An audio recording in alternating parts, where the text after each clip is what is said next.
Assalamualaikum warahmatullahi wabarakatuh. Saya akan menjelaskan tentang kelompok kerja dan komunikasi dalam organisasi yang disusun oleh kelompok 6. Adapun nama-nama anggota dari kelompok 6. Yang pertama Dito Alvesa, yang kedua Loranita Bangun, yang ketiga Sofia Lola Naibaho, yang keempat Angelita Siotang, yang kelima Mutiara Septiani Sihite. Baik, langsung saja ke yang pertama, yaitu kelompok kerja. Konsep dasar mengenai kelompok kerja. Stoner, Freeman, and Gilbert mendefinisikan kelompok sebagai kumpulan dua orang atau lebih yang saling berinteraksi dan saling mempengaruhi untuk suatu tujuan tertentu yang dipahami bersama, atau two or more people who interact and influence each other toward a common purpose. Selanjutnya, karakteristik kelompok merupakan kumpulan yang beranggotakan lebih dari satu orang, yang berarti adanya karakteristik yang berbeda dari setiap orang, adanya interaksi di antara kumpulan orang tersebut, adanya tujuan bersama yang ingin dicapai. Berdasarkan karakteristik ini, jika kita memahami bahwa pekerjaan adalah suatu yang telah direncanakan oleh organisasi untuk dilakukan dalam rangka pencapaian tujuan, maka kelompok kerja dapat didefinisikan sebagai kelompok yang disusun oleh organisasi dengan tujuan untuk menjalankan berbagai pekerjaan yang terkait dengan pencapaian tujuan organisasi. Kelompok kerja perlu disusun terutama jika organisasi atau perusahaan beranggotakan orang-orang dalam jumlah yang sangat besar, ruang lingkup kegiatan luas, dan pengolahan sumber daya yang banyak. Kelompok kerja formal dan informal. Secara teoritis maupun praktik, kelompok kerja dapat dibagi dua, yaitu kelompok kerja formal dan kelompok kerja informal. Yang pertama ada kelompok kerja formal. Kelompok kerja yang dibentuk atau disusun secara resmi oleh manajer, di mana kelompok kerja tersebut diberi tugas dan pekerjaan terkait dengan pencapaian organisasi. Kelompok kerja formal dapat berupa kelompok kerja langsung, kepanitiaan, dan kelompok kerja temporal atau khusus. Selanjutnya, kelompok kerja informal. Kelompok kerja informal adalah kelompok kerja yang disusun atau tersusun dengan tersendirinya ketika beberapa anggota dari organisasi yang kegiatannya biasanya tidak terkait langsung dengan rencana rutin dari organisasi, namun secara tidak langsung akan mempengaruhi kinerja dari orang-orang dalam organisasi. Ada 4 tujuan mengapa kelompok kerja informal ini dibentuk. Yang pertama, untuk memelihara dan memperkuat perilaku positif dari para anggota. Kedua, untuk menciptakan dan memelihara interaksi sesama anggota sehingga anggota merasa nyaman, puas, dan aman. Yang ketiga, untuk membantu para anggota agar dapat saling berkomunikasi dan berinteraksi dalam bentuk informal dan fleksibel. Yang terakhir, untuk membantu manajer dalam menyelesaikan persoalan-persoalan yang mungkin dalam kondisi formal tidak dapat diselesaikan. Kadangkala seseorang lebih dapat berkomunikasi ketika tengah bermain tenis misalnya. Karakteristik kelompok kerja. Bagaimana agar kita dapat mengelola kelompok kerja dengan efektif? Salah satu kunci pokoknya adalah dengan mengenali karakteristik dari kelompok kerja tersebut. Di antara karakteristik yang akan dibahas adalah tahapan dalam pembentukan interaksi tim kerja. Paling tidak sebagaimana yang dikemukakan oleh B. W. Tuchman yang dikutip oleh Stoner, Freeman, Gilbert, terdapat 5 tahapan bagaimana sebuah tim kerja terbentuk dan berinteraksi. Yang pertama ada tahap pembentukan atau forming, selanjutnya tahap penguatan atau storming, tahap penyesuaian atau norming, tahap perwujudan atau performing, tahap pencarian atau penilaian atau adjourning. Mewujudkan kelompok kerja efektif. Sekalipun manajemen organisasi merupakan proses yang berkelanjutan, sehingga dalam proses yang dijalankan tersebut sangat mungkin terjadi fluktuasi dalam hal kinerja yang ditunjukkan para anggota kelompok kerja. Namun ada beberapa paduan yang dapat digunakan agar kelompok kerja dapat berjalan secara lebih efektif. Di antaranya adalah tujuan dari pembentukan kelompok kerja hendaknya benar-benar jelas sehingga para anggota dapat mengenali secara jelas apa yang menjadi tujuan dari kelompok kerja yang dibentuk serta memperjelas arah yang akan dituju oleh kelompok kerja.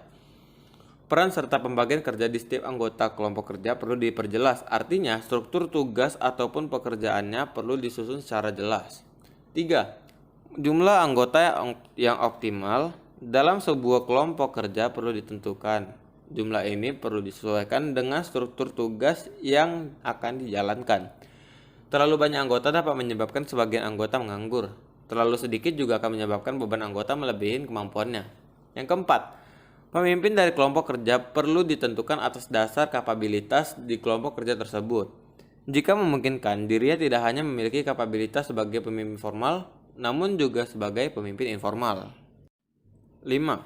Seluruh sumber daya yang diperlukan hendaknya tersedia, terdistribusi secara merata sesuai dengan struktur tugas yang telah ditentukan. 6. Norma-norma perlu disepakati sebelum pekerjaan dilakukan. 7. Jadwal kerja perlu tersusun secara spesifik dan disusun bersama seluruh anggota kelompok kerja agar rasa memiliki tanggung jawab dari seluruh kelompok kerja dapat diandalkan. 8. Perlu diadakan momentum-momentum formal maupun informal untuk memperkuat solidaritas dan integritas sama anggota. 9. Fokuskan setiap kejadian pada kinerja kelompok kerja, bukan pada personality dari para anggota. Mengevaluasi atas apa yang telah dikerjakan oleh anggota sangat perlu. Begitu juga evaluasi pekerjaan manajer harus bisa membedakan antara mengevaluasi pekerjaan dan mengevaluasi anggota. Selanjutnya ada konflik dalam kelompok kerja. Konflik merupakan sesuatu yang tidak bisa dihindarkan dalam kehidupan. Bahkan sepanjang kehidupan, manusia senantiasa dihadapkan dan bergelut dengan konflik.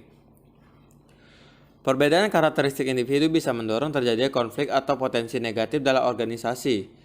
Namun pembahasan mengenai konflik tersebut belum dilakukan, sehingga bagian ini akan menguraikan secara khusus mengenai konflik tersebut.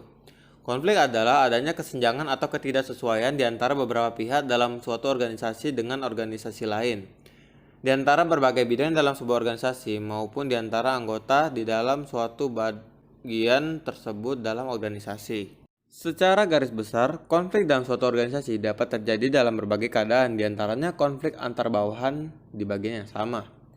2. Konflik antara bawahan dan pimpinan di bagian yang sama. 3. Konflik antar bawahan dari bagian yang berbeda. Yang keempat, konflik di antara pimpinan dan bawahan dari bagian yang berbeda. Yang kelima, konflik antara pimpinan dari bagian yang berbeda, dan sebagainya. Beberapa dampak konflik terhadap organisasi antara lain, konflik dapat menyebabkan kelompok kerja lemah dan berbagai pekerjaan dalam organisasi atau perusahaan akan terbengkalai. Konflik bisa menjurus pada persoalan personal antar individu dalam organisasi. Jika konflik sudah mengarah pada persoalan personal, agak sulit bagi perusahaan untuk bersikap profesional dan membedakan antara urusan yang bersifat organisasional dan personal. Namun jelas kinerja organisasi akan terganggu. Beberapa dampak konflik terhadap organisasi antara lain, konflik memiliki dampak positif ketika manajer atau pimpinan dapat mengelola konflik menjadi persaingan sehat antar individu, sehingga kinerja organisasi justru mungkin dapat ditingkatkan. Namun prasyarat agar konflik menjadi dampak positif adalah kuatnya peran pemimpin dan manajer dalam organisasi. Konflik menyebabkan berbagai hal yang tidak terkait langsung dengan tujuan organisasi muncul, sehingga saat mungkin untuk terjadinya pemborosan waktu, uang, serta berbagai sumber daya lainnya. Selanjutnya ada sumber konflik. Yang pertama, faktor komunikasi. Faktor komunikasi dapat menjadi penyebab konflik ketika para anggota sebuah organisasi maupun antar organisasi tidak dapat atau tidak mau untuk saling mengerti dan saling memahami dalam berbagai hal dalam organisasi. Yang kedua ada faktor struktur tugas dan struktur organisasi.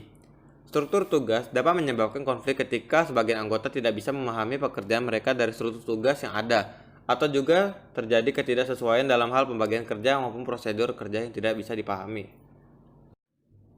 Yang selanjutnya ada faktor personal. Faktor personal dapat menjadi sumber konflik dalam organisasi ketika individu-individu dalam organisasi tidak dapat saling memahami satu sama lain, sehingga terjadi berbagai persoalan yang dapat mendorong terjadinya konflik antar individu, baik dalam satu bagian tertentu maupun antar bagian tertentu dalam organisasi. Selanjutnya ada faktor lingkungan. Faktor lingkungan dapat menjadi sumber konflik ketika lingkungan di mana setiap individu bekerja tidak mendukung terwujudnya suasana kerja yang kondusif bagi efektivitas pekerjaan yang dilakukan oleh setiap orang maupun setiap kelompok kerja. Stimulasi konflik. Stimulasi konflik pada dasarnya adalah upaya yang dilakukan oleh manajer terhadap konflik yang terjadi dengan jalan memberikan umpan-umpan stimulan yang menyebabkan pihak-pihak yang terlibat konflik mengarahkan konfliknya kepada sesuatu yang bersifat positif bagi dirinya dan organisasi. Selanjutnya ada pengendalian konflik. Selain memberikan stimulasi pada pihak-pihak yang terlibat konflik, Pendekatan lain yang bisa digunakan adalah pengendalian konflik. Pengendalian konflik ini dilakukan untuk memastikan bahwa konflik dapat senantiasa dihindari dan kalaupun bisa terjadi, dengan segera bisa disesuaikan kembali. Selanjutnya ada penyelesaian dan penghilangan konflik. Dua pendekatan di atas merupakan sebagian upaya untuk menjadikan konflik sesuatu yang dapat diterima secara alamiah.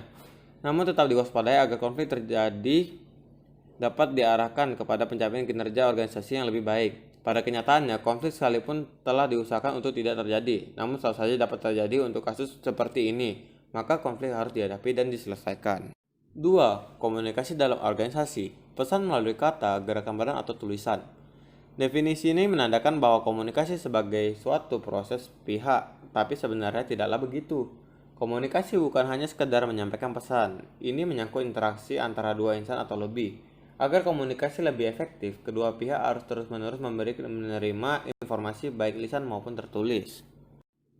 Fungsi komunikasi antara lain alat kontrol perilaku anggota dalam sebuah organisasi dalam berbagai cara. Motivasi kerja kru juga dapat ditingkatkan melalui komunikasi, berperan sebagai media untuk mengungkapkan ekspresi emosional, perasaan, dan pemenuhan kebutuhan sosial, dan komunikasi memfasilitasi pengambilan keputusan. Konflik dan komunikasi dalam organisasi. Terjadi konflik dalam organisasi dapat diidentifikasikan bahwa salah satu penyebabnya adalah faktor komunikasi.